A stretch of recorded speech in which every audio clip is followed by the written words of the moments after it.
1919년도에 발도록 학교가 썼는데 아시다시피 이때는 이미 인류가 2차 세계대전을 경험했던 때죠.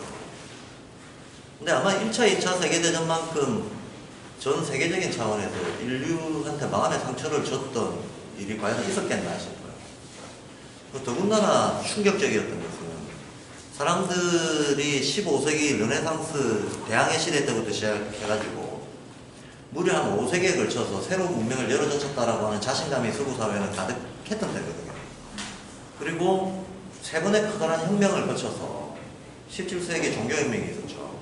18세기 산업혁명이 있었고 19세기 프랑스 혁명이 있었습니다. 이게 가만히 들여다보면 종교혁명은 정신문화적인 차원에서의 대전환점이었고 산업혁명은 경제 시스템이 바뀌는 거였습니다. 그리고 마지막으로 정치 시스템이 완전히 탈바꿈하는 신분제가 없어지고 민주공화국이 들어서는 이런 혁명들, 혁명이라고 하니까 갑자기 일어난 사건 같지만 실제로는 무려 5세기에 걸쳐서 뭐 몇 명의 희생인지 따질 수가 없을 만큼 긴 노고 끝에 인류의 문명 자체가 한 단계 업그레이드가 됐죠. 그리고 이 과정에서 뭐 이제 과학의 눈부신 발전, 그 다음에 그 예전에는 신에게 맡겨야 했던 수많은 것들을 인간의 이성으로 발견할 수 있다라고 하는 자신감을 계몽주의 철학과 과학의 발달들이 이뤄냈습니다. 그래서 신의 일은 신에게 맡기고 세상의 일은 우리 인간의 이성과 과학이 다 컨트롤할 수 있다라고 하는 자신감이 이제 만땅으로 찼던 시기였던 거예요. 우리 인간은 무한한 에너지를 다룰 수 있고 무한한 이성적인 능력을 가지고 있고 그 다음에 신이 없더라도 우리 스스로 충분히 도덕법칙을 찾아내서 얼마든지 평화로운 세계의 어떤 유토피아 같은 세계를 만들어 나갈 수 있다. 기술의 발전에 의해서도 유토피아를 만들 수 있고 그 다음에 도덕의 발전에 있어서도 신 없는 세계에서 잘 살아갈 수 있다는 자신감이 가득 찼던 때가 이제 19세기, 20세기 초까지의 분위기 아니었겠나 싶습니다. 물론 거기에 이르기까지 많은 희생을 치러야 됐죠. 끊임없는 전쟁, 끊임없는 혁명이 일어났습니다만 대략 19세기 말이 되면 이제 이런 분위기들이 좀 안정을 찾으면서 이제 체제에 대한 자신감 이런 것들이 생기면서 초기 자본주의가 자신감 있게 막 굴러가기 시작할 때였습니다. 그러다가 1, 2차 세계대전을 거치면서 인류가 스스로 한 일에 대해서 자기가 벌인 일에 대해서 자기가 경악을 하는 상황이 되는 거죠. 나중에 이제 후설이 얘기하듯이 어떻게 인간은 선의를 바탕으로 이성을 바탕으로 대재앙을 스스로 만들어낼 수가 있느냐. 유럽의 젊은이들이 약 3분의 1이 사상자가 되어버릴 정도로 한 세대가 끊길 정도로 1, 2차 세계대전의 충격은 컸다는 겁니다. 근데 이런 야만적인 학살, 과거에는 기술이 없어서도 이렇게 할 수가 없었는데 기술력이 발달하다 보니까 대량학살 무기들이 발달을 하고 말 그대로 뭐 칼 들고 창 들고 전쟁하던 시기에 사람이 육박전으로 붙어서 죽이면 얼마나 죽였겠습니까? 아무리 큰 전쟁도 뭐 몇만 명, 몇십만 명 사상자라면 유례 없는 전쟁이다라고 하던 게 인류의 경험이었지만 이제 1, 2차 세계대전 이런 때로 들어가면 몇만 명, 몇십만 명은 쳐주지도 않을 정도로 몇 년 사이에 몇천만 명이 몰살당하는 이런 전쟁을 치른 거죠. 그리고 마치 브레이크 없는 기관차처럼 멈추지를 못하고 계속 달려나가면서 수많은 철학자들, 사상가들이 반성을 합니다. 어떻게 인간의 이성을 바탕으로 재앙을 만들어내는가. 기술 이성만으로는 안 되는구나. 자본주의가 발달할 때도 철도가 처음에 들어왔을 때 사람들의 시공간에 대한 의식이 얼마나 많이 바뀌었겠습니까? 철도가 처음 들어왔을 때 얼마나 놀랬겠습니까? 저기 아시아에서 유럽까지 오는데 옛날에는 누구도 평생 한 번도 가보기 힘든 일인데 누구든지 며칠만 마음먹으면 갔다 올 수 있다라고 하는 이 시공간 압축의 경험이 세계를 바라보는 인간의 눈, 그 다음에 모든 어떤 사고방식, 생활방식 싹 바꿔버리는 거죠. 근데 이런 철도 같은 이런 혁명적인 어떤 의식 변화를 가져올 수밖에 없는 기술 변화가 철도만 그런 게 아니고 자국 깨면 하나씩 나올 정도로 그러니까 19세기, 20세기 사람들은 아마 자기 자신의 힘에 자기 자신도 너무나 놀라움을 겪는 이런 과정들의 연속이었을 거란 말이죠.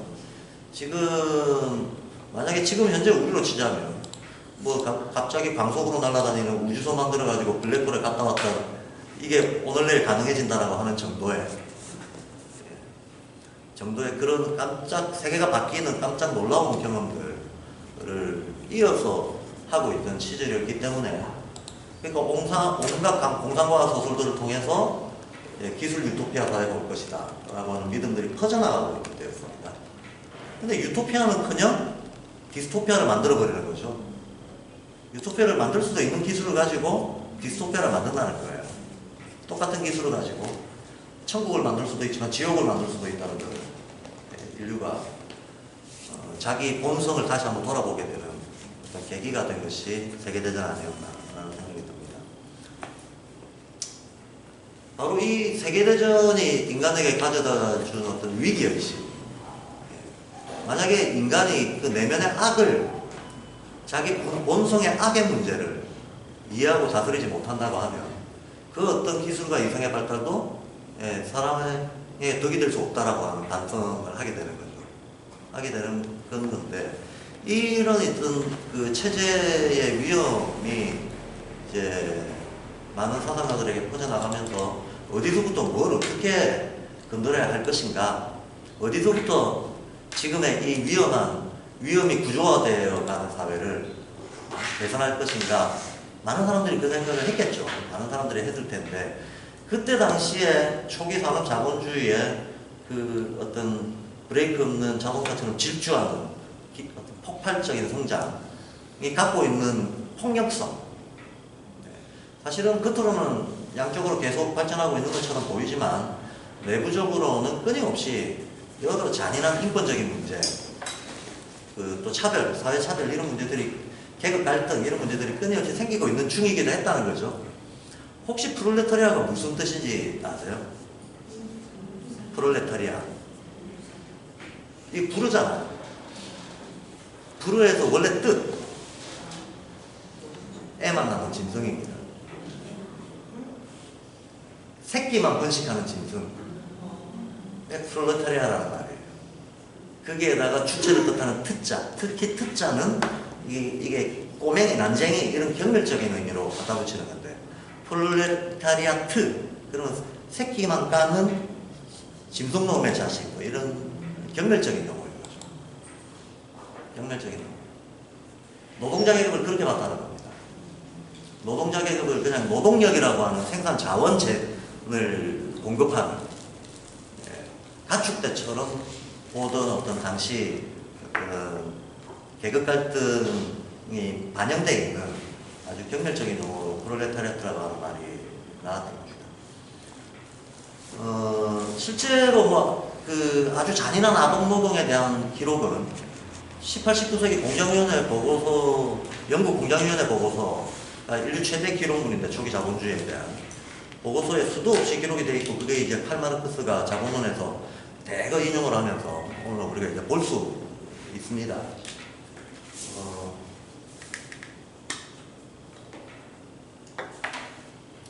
19세기 산업노동자들의 평균 수명은 40대 초반밖에 안 됐습니다.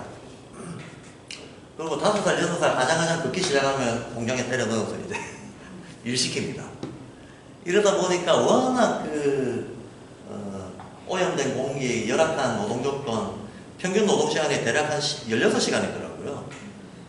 그럼 생리적인 시간 빼고 계속 일하는 거죠. 이런 악조건 속에서 아이들이 교육도 받지 못하고 자라나는 과정들이 실은 이제 자본주의에 숨겨진 어떤 비참함이 있었다는 겁니다. 이런 것 때문에 계급 갈등이 격화가 되고, 국가 간의 전쟁은 말할 것도 없고, 계급 갈등으로 촉발된 내전이 끊임없이 일어났죠. 여기저기서. 그래서 유럽 사회를 20세기 초에는 내전이 휩쓸어 갑니다. 그러니까 한마디로 사회주의 혁명이 안 일어난 나라가 없을 정도로 모든 나라에서 사회주의 혁명이 다 시도가 됩니다. 그런데 많은 사상가들은 막스레닌주의를 유토피아라고 봤죠. 이게 이루어질 리가 없다. 인간 본성이 이기적이고, 그 다음에 프롤레타리아는 무식하고 조직되지 않고, 뭐 돈도 힘도 권력도 정통성도 없는데 지들이 무슨 인류의 미래를 책임지는 어떤 건설을 할 수 있겠느냐 하는 경련은 당연했고, 예, 그거는 유토피아즘이다라고 치부되고 있었던 게 20세기 초반 분위기였으나, 근데 1917년에 어마어마한 사건이 터져버리죠. 러시아 혁명이 성공해버리는 거죠. 정상적인 식자들은 누구도 불가능할 거라고 생각했던 혁명의 성공, 거의 유라시아에 걸쳐있는 거대한 나라인 러시아에서 혁명이 성공해버리고 그걸 이어받아가지고 다른 나라들에서도 그게 고무가 돼서 곧 유럽이 전부 사회주의로 넘어갈 것 같은 이런 분위기가 이제 연출되기 시작했던 때가 또한 이 1919년을 전후로 한 세계 정세였습니다. 러시아 혁명의 성공이 하나의 이제 모델이 되다 보니까 이때 이제 자본주의의 폭력성을 개선해야 된다라고 생각했던 사람들은 이제 모범 케이스가 하나 뜬 거잖아요. 모델 케이스가 떴으니까 적을 따라가야 된다라고 생각하게 되는 거죠. 근데 러시아 혁명은 아시다시피 볼셰비키 전위 조직에 의한 무장 폭동이었던 거죠. 예. 세포 단위로 어떤 의식화할 수 있는 그 셀들을 조직해가지고 여기저기서 의식화를 일으켜내가지고 무장폭력운동을 불을 지펴서, 예, 한마디로 폭력혁명을 추구했던 거잖아요. 국가를 전복하는 폭력혁명.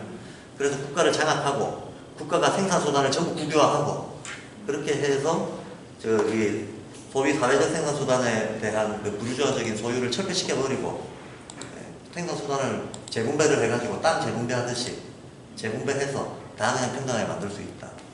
이게 전체 큰 그림이었는데 이것만이 자본주의를 변화시킬 수 있다라는 생각들이 퍼져나갔고, 그 퍼져나간 것이 최종적으로 89년도에 베를린 장벽이 무너지기 전까지는 세계 공식적인 하나의, 예, 일종의 저항 이데올로기로서 공식화되어 있던 거였다는 얘기예요. 그 영향을 우리 한국 사회도 많이 받았잖아요.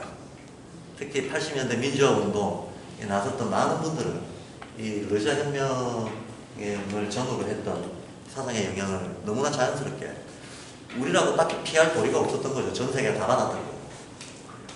그런 과정들이 있었는데 이때 루돌프 슈타이너는 전혀 새로운, 루돌프 슈타이너도 그렇고 3.1운동도 그렇고 사람들이 듣도 보도 못했던 새로운 얘기를 하기 시작합니다. 한 번도 생각지도 못했던 얘기를 제기하면서 나옵니다. 우선 어떤 측면인가 하면 3.1운동은요, 나중에 다시 얘기를 하겠지만 전대미 이후에 인류의 집단적인 어떤 새로운 생각을 던지는 사건이었습니다. 금방 말씀드린 것처럼 러시아 혁명이 모델이었기 때문에 사람들은 폭력에 대해서 폭력으로 맞서야 된다는 생각밖에 못하고 있었어요. 이 강력한 자본주의 국가폭력 앞에서 무장된 힘이 아니면 어떤 변화를 만들어낼 수 없다라는 생각을 하고 있었다는 거예요. 근데 3.1운동은 정말 그때 당시로서는 생각지도 못하게, 그러니까 누구의 머릿속에도 안 떠올랐던 것을 실현한 거예요. 보여준 거죠. 그게 뭐냐면 폭력적인 국가 앞에서 맨몸으로 평화적인 방식으로 듭니다. 너 나오면 죽인다 그랬는데 그럼 죽여라 그러고 나선 사람들이 당시에 2천만 명, 인구가 2천만이던 시절에 대략 200만 명 가까이가 3.1운동에 참가를 했습니다. 그리고 3, 40만 명 사이에 뭐 정확히 측정할 수 없는 인원들이 사상 죽고 다치는 사람들이 나온 거죠. 그런데 2달 가까이 진행된 만세운동에서 폭력 사태가 없었어요.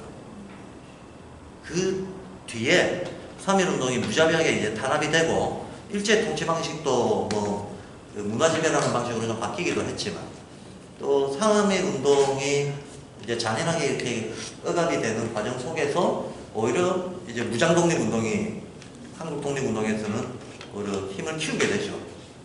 봐라 우리가 평화적으로 맞섰더니 피만 봤다. 결국은 러시아 혁명의 길을 따라야 된다. 고 생각했던 많은 무장 독립 세력들이 만주 일대로 혹은 팔로군으로 이렇게 가게 됩니다. 우리가 알고 있는 역사인데요. 3.1운동 그 자체는 진압이 됐습니다. 사라진 것처럼 보입니다. 그리고 그때 당시로서는 당연히 거사의 목적 자체가 당장 이루어지지는 않았으니까 실패한 운동이라고 아마 많은 사람들한테 손가락질도 받았겠죠. 그런데 3.1운동이 남긴 유서는 상당하죠. 3.1운동으로 인해서 임시정부가 서게 되죠. 3.1운동에 참가했던 민족 대표들을 중심으로 상해 임시정부가 서게 되고, 그게 오늘날의 대한민국으로 이어진 거니까 사실 대한민국의 탄생은 3.1운동부터라고 봐야 되는 거죠. 대한민국이라고 하는 국호조차 3.1운동 때 나온 겁니다. 그래서 3.1운동은 대한민국의 출발점이었다. 근데 뭐든지 다 마찬가지지만 어떤 주체 혹은 어떤 운동이 형성되는 그 초기에 어떤 정신성이 거기에 들어가 있는가, 어떤 조건이 거기에 초기 조건을 형성했는가 하는 것이 굉장히 중요하죠. 마치 우리가 태어날 때 사주팔자 중요한 것처럼 초기 조건의 민감성, 어떤 기운으로 태어났는가 하는 게 대단히 중요하다는 겁니다. 네, 대한민국, 우리가 지금 살고 있는 이 대한민국이라고 하는 나라에 많은 좋고 나쁜 점들이 있겠지만 근본적으로 이 나라는 세계 최초의 평화운동을 통해서 그 첫 어떤 태동이 시작됐다라고 하는 것은 굉장히 역사적으로 잊지 말고 늘 짚어야 되는 문제다라고 봅니다. 그러니까 무장폭력운동밖에 몰랐던 세계혁명사에 평화는 평화로만 온다라고 하는 어떤 전혀 새로운 메시지를 던졌다는 거예요. 이 점에서 누구도 생각하지 못했던 거랬다. 과연 어떤 한 사람의 머릿속에서도 그 아이디어가 안 떠올랐겠느냐는 것은 아니고, 그 전에 사상가들 중에서는 저 멀리 17세기 칸트라고 하는 사상가가 말년에 거의 죽기 직전에 썼던 조그만 소논문이 영구평화론이라고 하는 소책자가 있어요. 칸트가 영구평화론에서 앞으로 주권을 가진 국가들이 난무하게 될 텐데, 그러면 이 주권을 가진 국가들은 끊임없이 아수라장의 싸움을 일으킬 수밖에 없을 거다. 인류가 이성과학 기술의 발달에 의해 가지고 한마디로 자기 발등 찍는 아수라장을 일으킬 거라는 걸 예견을 해요. 이기적 국가에 의해 가지고 통제할 수 없는 어떤 비극이 도래할 거다. 그런데 이런 비극을 인류가 스스로 조절해 나갈 수 있기 위해서는 어떤 정신에 입각해서 어떤 세계정부의 형태를 띄어야만 한다. 그 주장을 남겨놓은 책이 이제 영구평화론이라고 하는 책이 있습니다.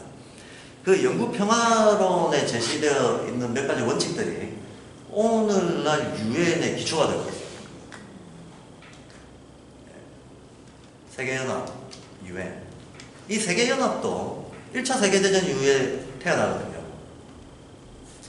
세계연합이 1920년도 국제연맹이 먼저 창설이 되고, 그 국제연맹이 2차 대전 이후에 지금의 유엔으로 바뀌는 역사가 있습니다.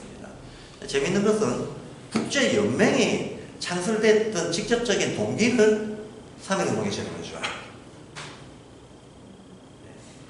왜냐하면 칸트는 워낙 영향을 크게 끼친 사상가니까 서구 사람들이 칸트라는 거 뻑뻑 죽죠. 지금도 사실 칸트에 대들 만한 철학자, 수없이 많은 변화가 있었지만 여전히 우리는 칸트 철학을 바탕에 깔고 살아가고 있거든요. 칸트가 그냥 교과서에 나오는 알면 좀 아는 척 하는데 편하고 몰라도 사는데 별 상관없는 그런 철학자가 아니고, 우리가 살아가고 있는 체제의 근본을 제공한 사람이다. 대한민국 헌법에 정체가 나오지 않습니까? 우리의 체제의 정체성, 정체. 대한민국은 자유민주공화국이다. 이렇게 나오죠. 근데 우리가 이제 공교육에서 이런 거를 또박또박 유념해서 하나하나 배우지 않아서 많은 사람들이 뚜렷이 인식을 못하고 있지만, 자유주의하고 민주주의하고 공화주의하고 셋 다 다른 거거든요. 셋 다 다르고, 어느 정도 다른가 하면 불구 대천지 원수로 서로 때려 죽일 만큼 다르다는 거예요. 실제로 18, 19세기에는 자유주의자들하고 민주주의자들하고 서로 학살하고, 나중에는 민주주의자들하고 공화주의자들하고 서로 전쟁하고, 이랬던 구체적 역사가 있다는 겁니다. 그래서 길게 보면 이 싸움이 이 자유민주공화 이 세 가지 조건을 다 갖춰야만이 인류가 평화롭게 살아갈 수 있다라고 하는 이 사상이 확립되는 것도 한 번에 확립되지 않고 적어도 2세기에 걸쳐서 확립됩니다. 그리고 이제 그게 압축적으로 표현된 게 3차 핵을 진 프랑스 혁명이었어요.